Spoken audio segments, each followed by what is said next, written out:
In the mid-1960s, the boxing scene had a new heavyweight leader on its hands. He had an expressive face and a charismatic personality. Add more than a dash of shameless self-promotion, some outspoken views on war and religion, and you have Muhammad Ali, the Louisville Lip, also known as the greatest. In 1964, he had felled the mighty Sonny Liston. And now, as the mid-60s arrived, he was a one-man show that was revitalizing the sport. Up next, Big Fights Boxing Hour presents Muhammad Ali, the young champion. World middleweight champion, Sugar Ray Robinson. He won't be able to go. Must be the great heavyweight champion of the world. This is the main event.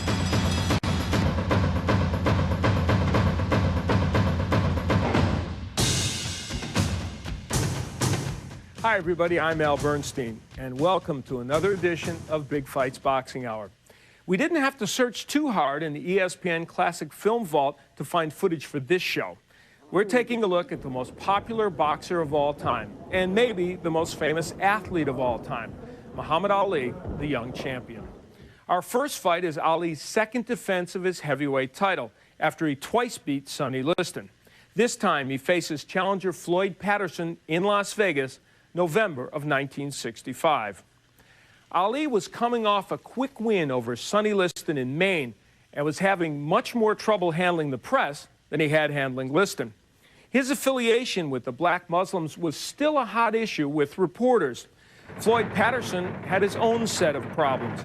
Most of them were in his head. He'd been crippled by fear when he had faced Liston 2 years earlier and still couldn't live down the fake mustache disguise he wore after those losses. Patterson had won 5 straight fights, 2 over contenders, before challenging Ali, who at 23 was 7 years younger.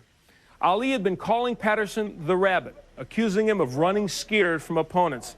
Ali even went so far as to show up at a Patterson training session bearing food for the Rabbit, a bunch of lettuce and carrots. Let him train. I don't want to mess with your trainer. I just want you to know that from now on, you are the Rabbit. All produce aside, this was still a heavyweight title fight between two boxing legends. One on the way out, the other on the way in. Let's check out Muhammad Ali versus Floyd Patterson in Las Vegas, November 22nd, 1965. At Las Vegas Convention Center, the hour has come. First to enter the ring is challenger Floyd Patterson, the only man ever to have won the heavyweight title 2 times. He now seeks to win it again for a 3rd time. And here comes the opposition, heavyweight champion Muhammad Ali, 210 pounds, nearly 14 pounds heavier than Patterson, 3 inches taller, 7 years younger. At ringside are a number of outstanding celebrities. Joe DiMaggio front and center. Joey Bishop, Dean Martin, Frank Sinatra, and Mr. Las Vegas himself, Abe Schiller with movie star Jim Garner. Referee Harry Krause brings champion and challenger together in the center of the ring. And now, as they say in Las Vegas, deal 'em. Referee Krause holds things up for just a moment as the handlers scramble from the ring. But right from the very start, the pattern of fighting goes just as predicted.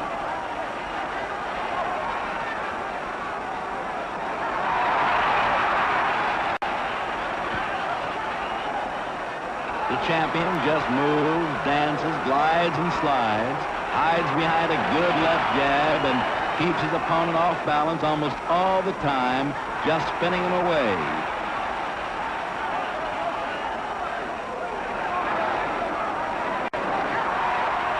Floyd is content to plod right on top of the champion, move right after him, flat-footed stance. In fact, the big surprise came early. Early for the fans in the stands because Patterson picked up a point lead in round number 1.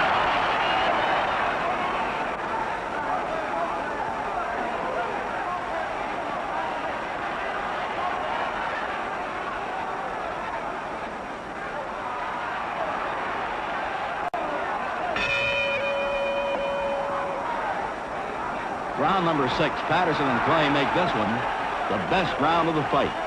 Before it's over, you'll see a knockdown, and you'll see a game, Floyd Patterson.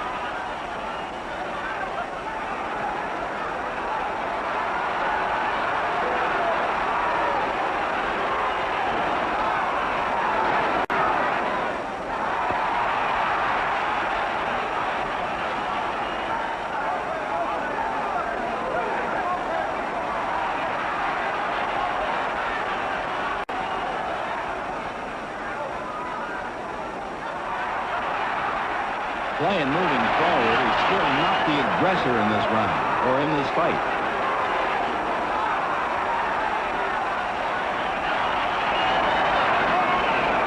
When he puts those punches together, look out, brother. This man fires in every direction.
Right uppercut, left hook, lots of damage. When Big Fights Boxing Hour returns, we'll have more of Muhammad Ali versus Floyd Patterson from 1965.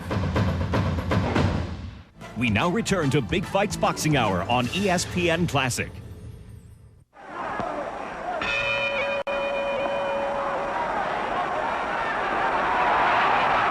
In number 10, Floyd is staying in there on sheer courage, on gameness. A beaten fighter.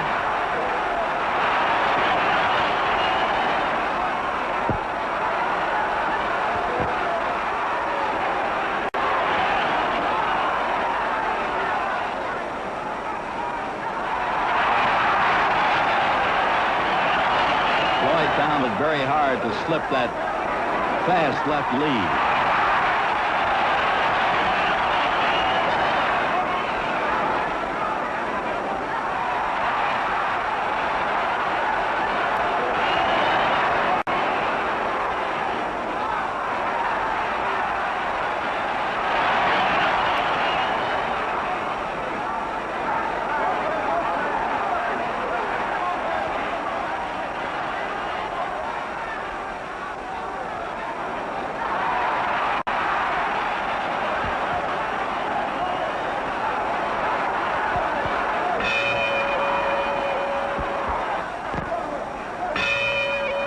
Note that in Patterson's corner, they're practically lifting him up for this 12th round.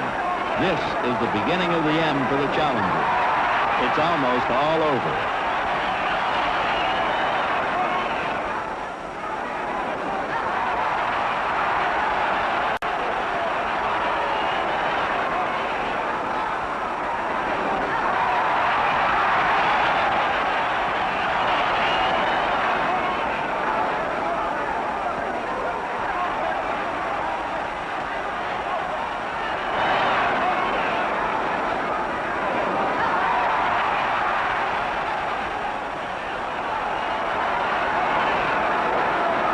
Clay firing more uppercuts, more jabs right now than 2 or 3 rounds earlier.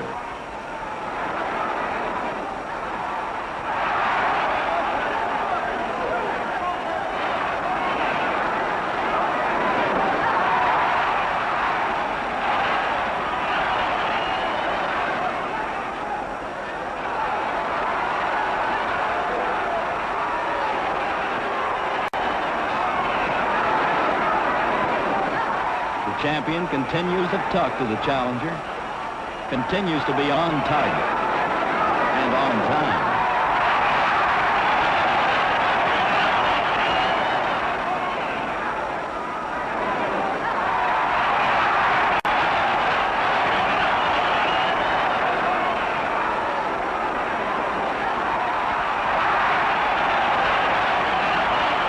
Looking in closely at Floyd, close to the end.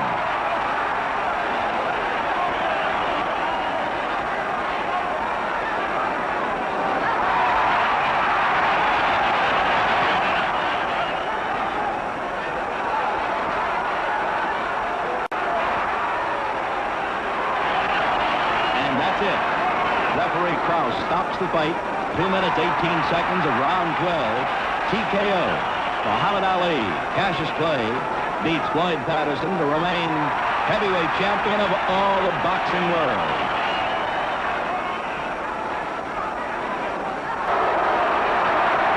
Hand raised for his second title defense. 23-year-old king of all the heavyweights. Mrs. Patterson consoles the game guy, veteran Floyd, a two-time king of the heavyweights. But Muhammad Ali has the last word. He's still king of them all in the heavyweight boxing division. In an unusual turn for Floyd Patterson, his pre-fight rhetoric toward Ali was quite nasty. Patterson had said at one point that he'd bring the title back to America, in reference to Ali's affiliation with the black Muslims. Ali had spent his sparring sessions mimicking Patterson's peekaboo style, and even during the fight was heard saying, "No contest, and get me a contender." Few in Vegas were pulling for Ali, however, as only his ringside black Muslim friends could be heard cheering for the champ. Ali may not have been popular, but he was certainly a draw. The fight was seen by a record-breaking closed-circuit television audience of 1 million fans in more than 200 theaters in 40 states, Canada, and Europe. Ali and Patterson would fight again in 1972. It would be the final fight of Patterson's career, and he would be TKO'd in the 7th round.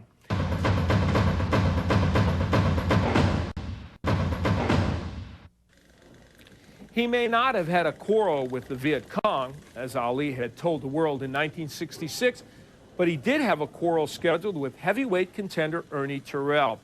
The only question was, where would this fight take place? It had originally been slated for Chicago, but 6 weeks before the fight, Ali butted heads with a tough and pesky opponent called the Draft.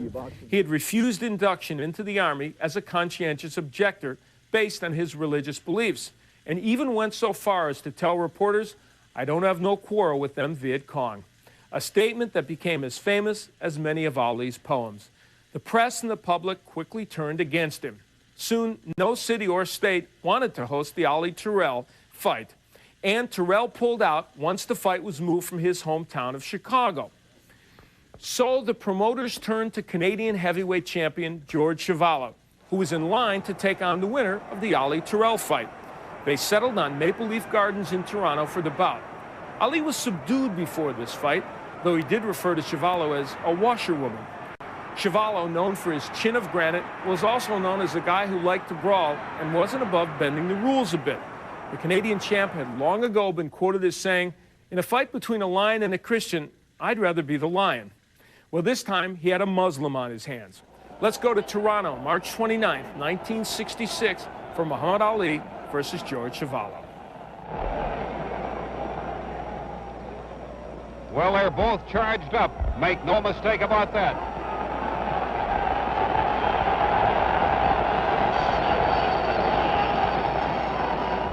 The bell for round one.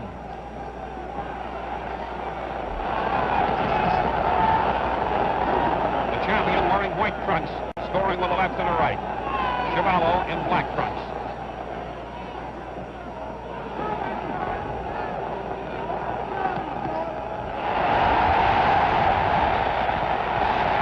Solid left hook scored by Chuvalo.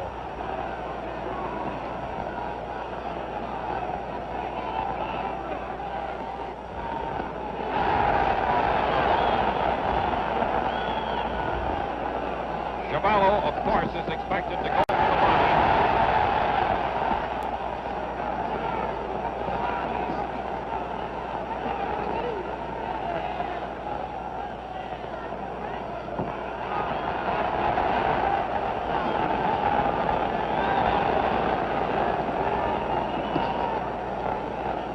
Batted left hook by the champion. That one connected. And a good jab.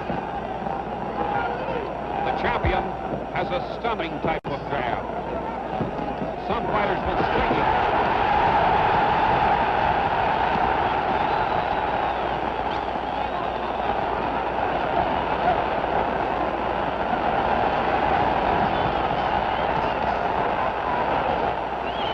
Will hammer to the body at every opportunity. He wants to wear down the legs of the champion. We're halfway through round one. Good left hook by the champion on Chuvalo's face.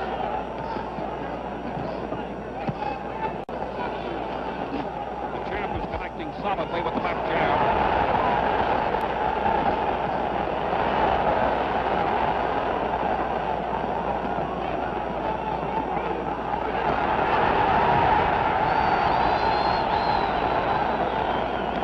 1 minute to the end of round one.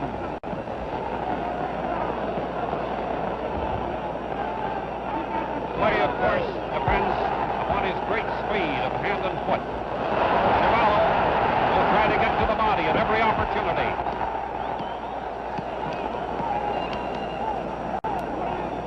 The crowd is solidly behind the hometown boy, George Chuvalo, the Canadian champion.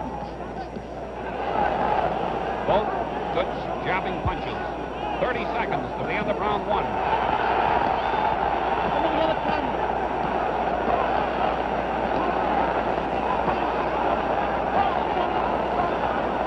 It's the chance of a lifetime for Chuvalo.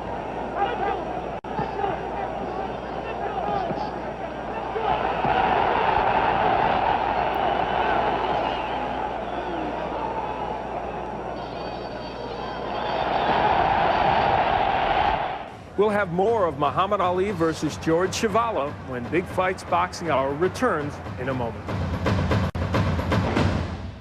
You're watching Big Fights Boxing Hour on ESPN Classic.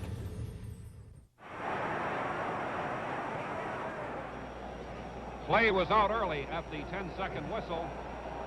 Now he makes a face at the referee, and here they come for round three.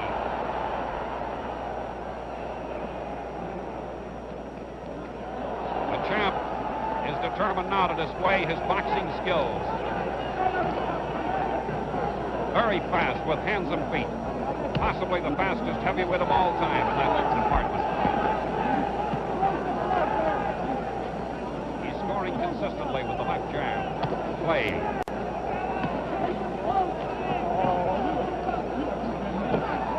Chuvalo will just try to pull his way forward and get back to the body.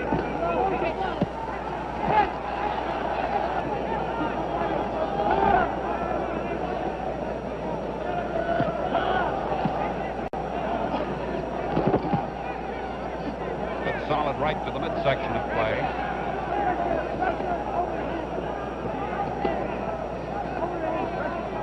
Clay is completely unmarked from his fights. You'd never know he was a boxer.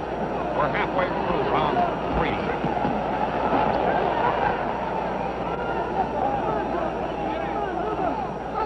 He's a showman. He'll taunt you. There he led with the right jab.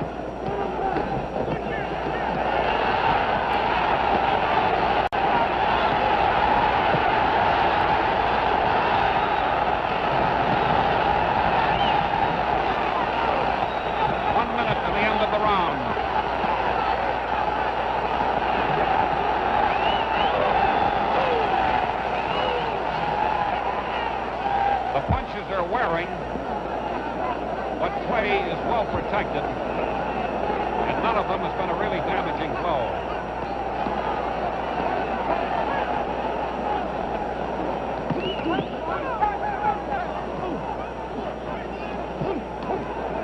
Seconds to the end of round three. As Clay turns it on with lefts and rights.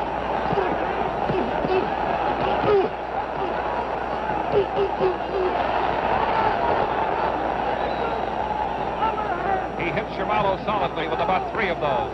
A stunning left jab. That's rocking George. 10 seconds to go.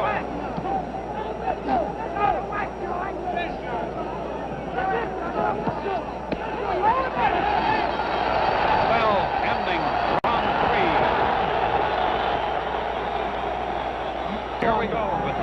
6.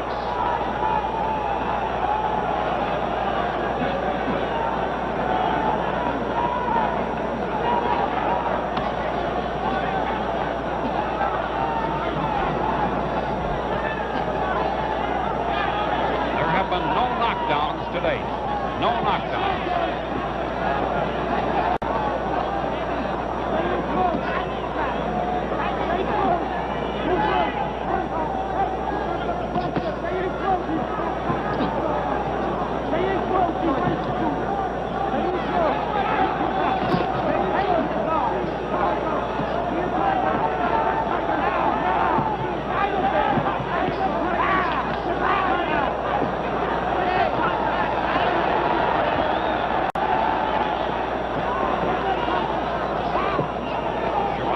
Take the left jabs if he figures it'll get him in close.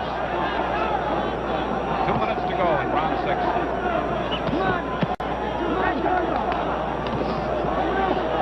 Chivallo's best left jab of the night.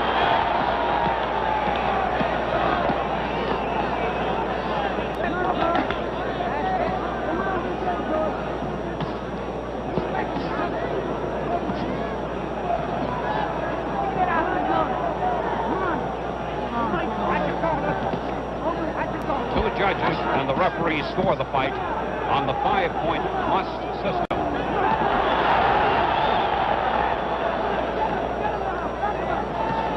The winner of a round must be given 5 points, the loser of a round a lesser number. If a round is scored even, each fighter gets 5 points.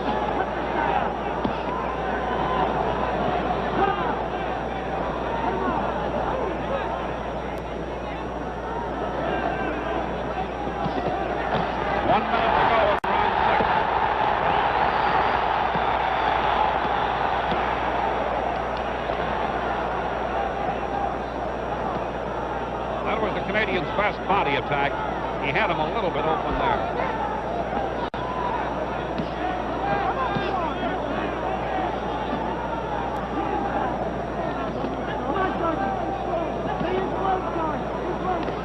There is a swelling around the left eye of George Chivallo.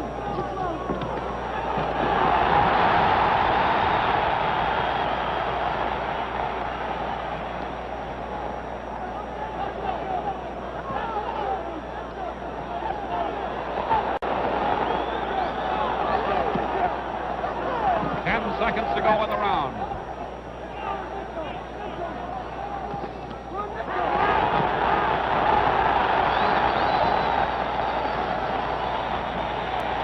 When Big Fights Boxing Hour continues, we return to Toronto and Muhammad Ali versus George Chivallo.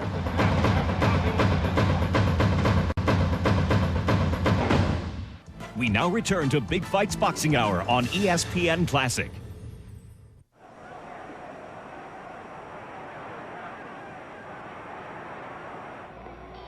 Round 13 coming up. There's the bell. Chivallo's up first this time.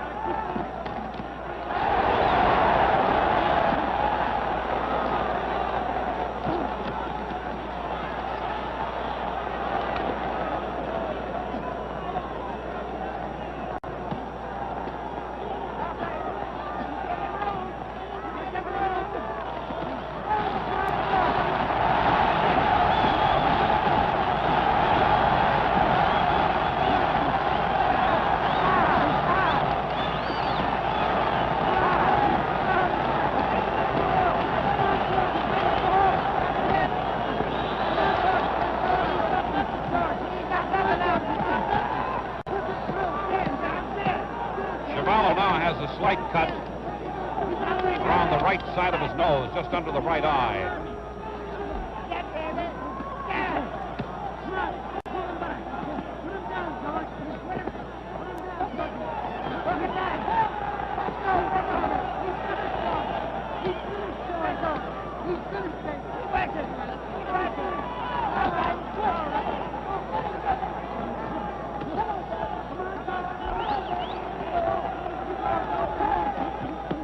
We're halfway through.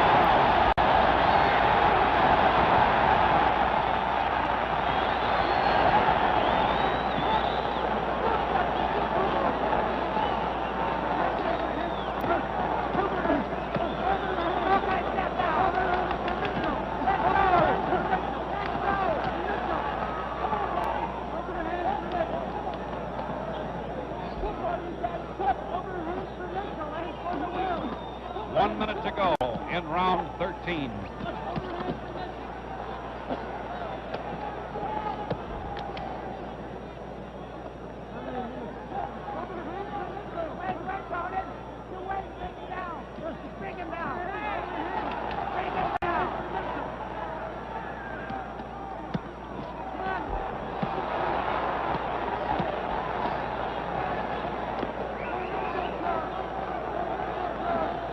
Seconds left in round 13.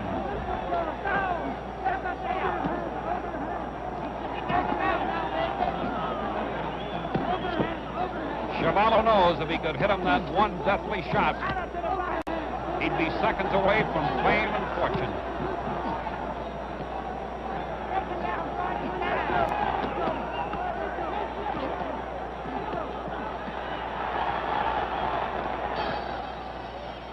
The bell ending round 13. This is it, the 15th round coming up.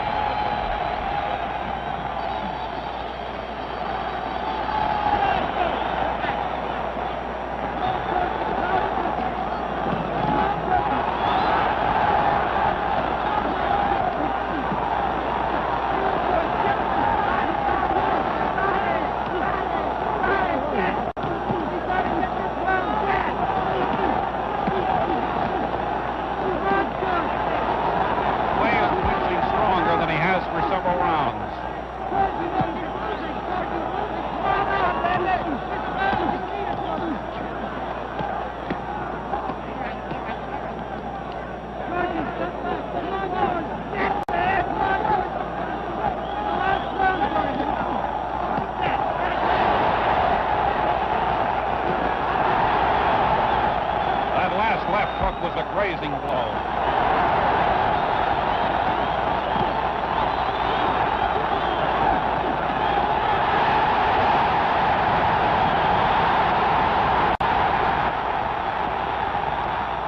Two minutes to go.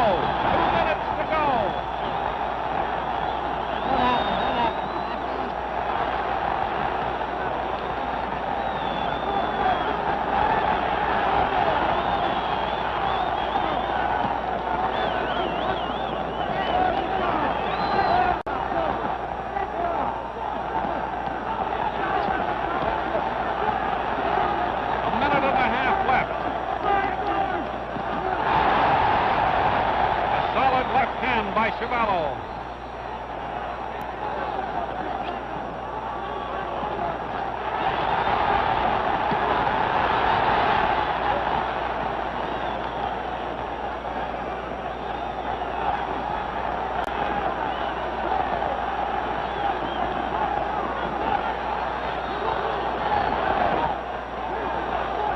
One minute to go in the fight. 1 minute left.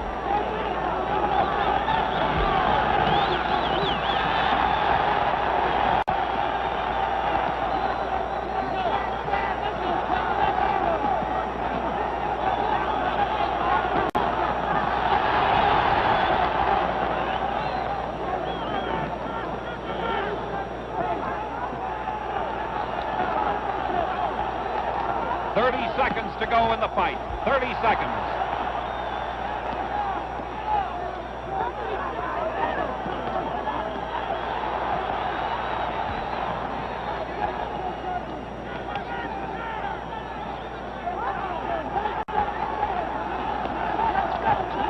Seconds.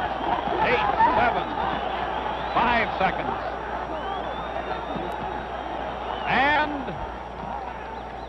it's all over.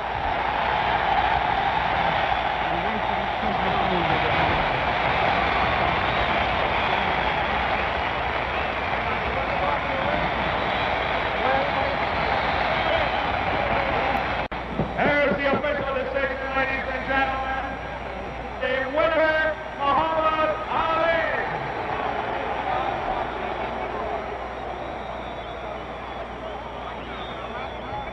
A unanimous decision. The winner, and still the heavyweight champion of the world, Muhammad Ali. Some thought Muhammad Ali was distracted going into this fight because of the draft issue. Would he go into the Army or to jail after fighting George Chuvalo? The answer came in 1967 when Ali was convicted on charges of draft evasion. His case was litigated throughout the end of the decade. But in the meantime, he was stripped of his heavyweight title and his license to fight, and he became a fighter in exile. Whatever the punishment, whatever the persecution is for standing up for my religious beliefs, even if it means facing machine gun fire that day, I will face it before denouncing Elijah Muhammad and the religion of Islam. I'm ready to die. As predicted by several sports writers, Ali's anti-war sentiments had gotten him into a heap of trouble. And it all came at the peak of his career. Next up on Big Fights Boxing Hour, Ali returns to London for a rematch against a heavyweight chap named Henry Cooper. Muhammad Ali, formerly Cassius Clay, the second youngest man ever to become heavyweight champion of the world.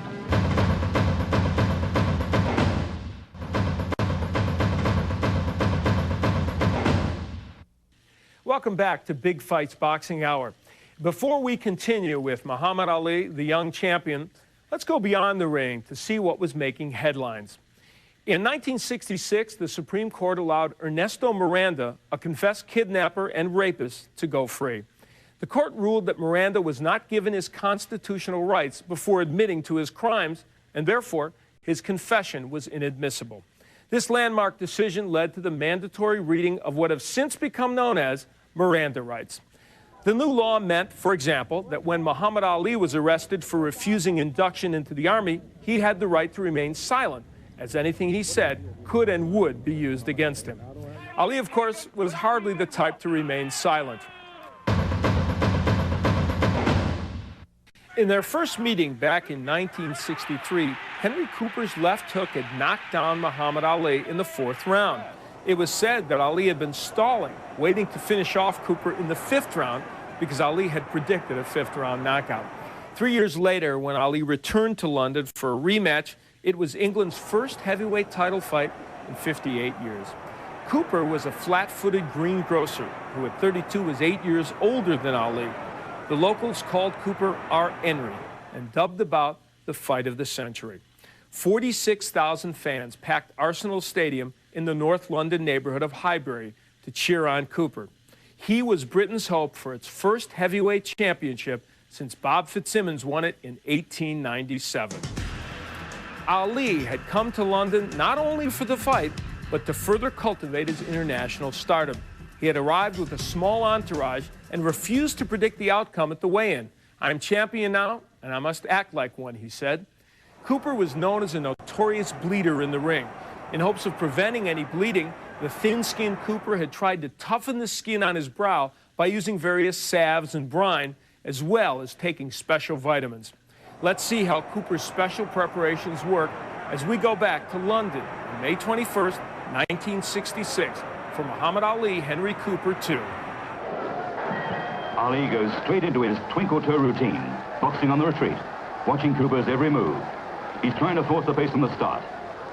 Now Cooper tries to get his jab working, only to find Ali sliding gracefully away. This is the expected early pattern. Cooper, on a 50,000-pound pay night, knows there's so much more at stake. Ali, for all his superior speed and greater reach, knows well enough the danger lurking in Cooper's left hand. So he clinches the moment he thinks it's coming. But he clinches easily, clearly content that his stone advantage in weight will keep him in command in the inside exchanges.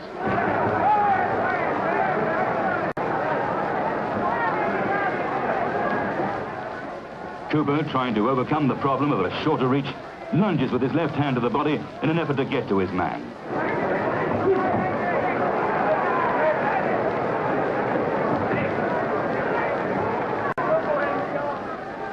Just watch the way Ali circles gracefully away. His hands held low are always in a position either to defend or to attack. This, of course, means that his opponent has to attempt to make the fight. Cooper has to try to be the aggressor all the time.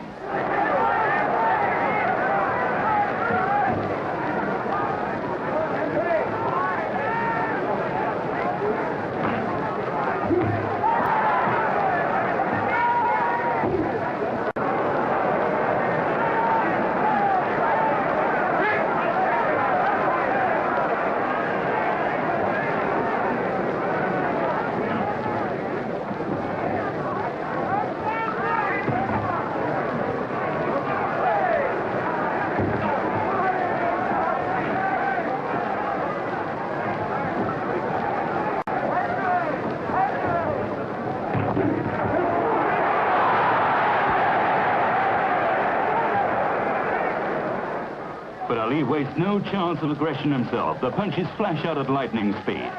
And although they may not be particularly damaging ones, he's making them count. Watch also the way he slides away from those Cooper jabs. He makes them miss by a fraction, but that's sufficient. Even if they land, he rides them enough to take away the sting. Cooper knows he has to force the issue, but it isn't easy against a rival as slippery as this. At the end of the first round, there's good reason for him to be happy. It's a promising start. The fourth round. And this, of course, is a round of expectation. In their last meeting, it ended with Ali just having climbed from the canvas.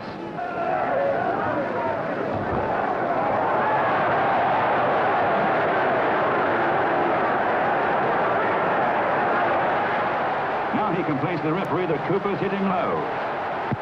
But he's quickly back to the old routine.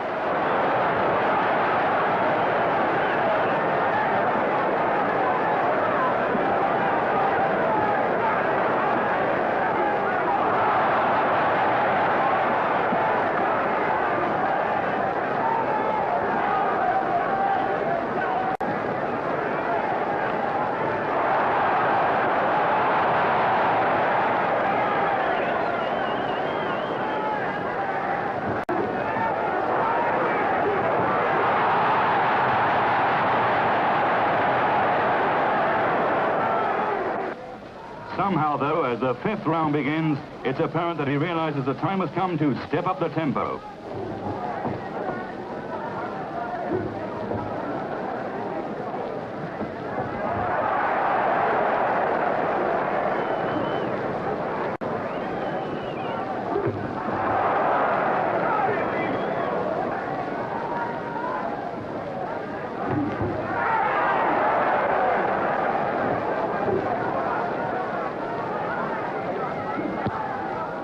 But Cooper responds with a succession of solid left-hand punches. And while Ali shrugs them off, there's not much doubt that some of them hurt.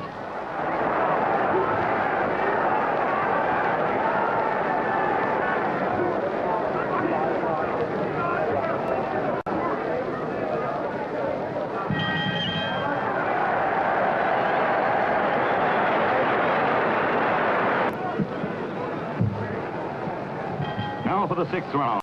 And they've already gone further than their last meeting. Cooper is still going forward.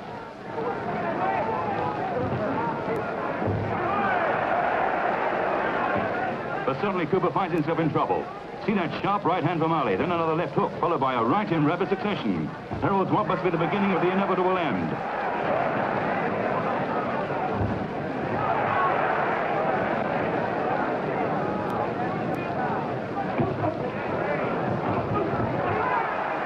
Cooper's left eyebrow spurts blood. It's gushing out just like a burst pipe.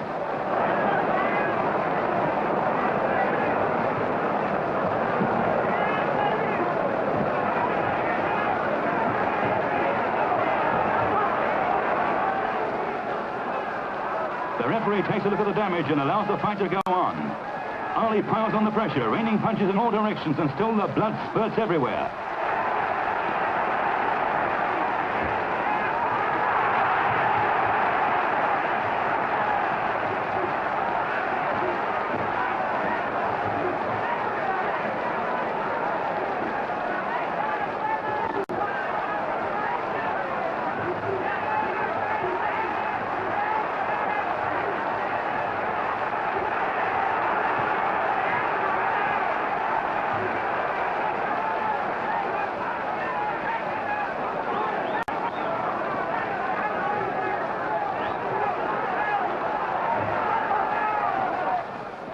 A second look, and it's all over. It's all over.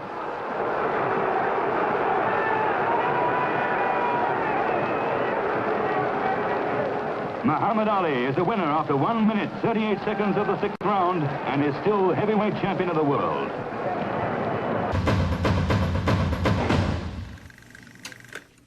Muhammad Ali enjoyed his stay in England. He said he was treated like an Englishman, and that the fans didn't scream out against him as he entered the ring against hometown hero Henry Cooper.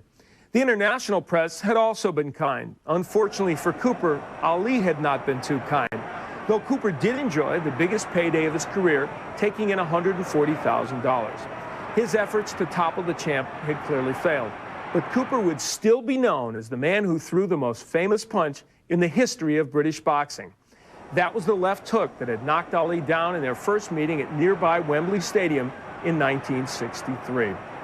With his 24-0 record, Ali returned to England just 10 weeks later to fight Brian London in what was even more of a mismatch. Ali's European tour had been going well as invites poured in from leaders from Africa, the Far East, and the Indian subcontinent. But difficult times were ahead for Ali back in the States. When we return, I'll wrap things up with some closing thoughts at the final bell.